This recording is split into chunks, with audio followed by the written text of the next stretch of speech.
eh, sir, load ko na yung 70. So you get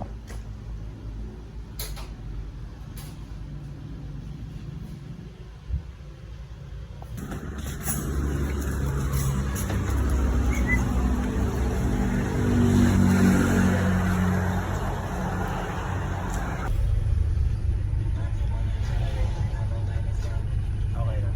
Yan. So yan yung sikreto ng mga breeders. Yung updated dapat lagi yung vaccination ng aso, especially kung balak natin siyang i-breed. So after nyo ma-vaccine yung aso, bibigyan tayo ng vet record. So nandito ilalagay yung kung ano yung nakuha niyang vaccine, then kung kailan. Since adult na yung aso natin, yearly lang naman yan, no? Meron siyang 18-1, and then yung sa rabies na booster. Yan. So babalik pa tayo by next year, no? So syempre kung tatanong nyo magkano inabot lang ito ng 700 pesos, diba?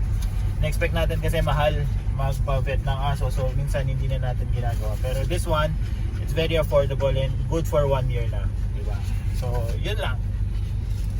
So basically that's the secret, no, na sinasabi natin, no, is doing the simple things consistently. Yun yung sekreto dito sa pag-aaso.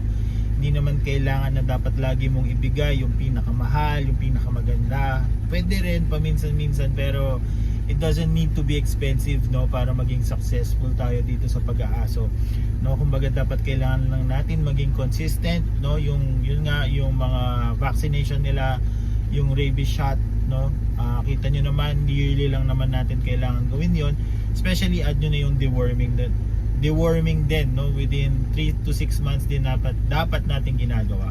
So if you want to succeed dito sa larangan ng pag-aaso, you only need to be consistent, no, doing things the right way, and yun nga, maging consistent lang. So I hope marami kayong natutunan dito sa video na to. Maraming salamat mga Katap Bully Fam. Ingat kayo palagi.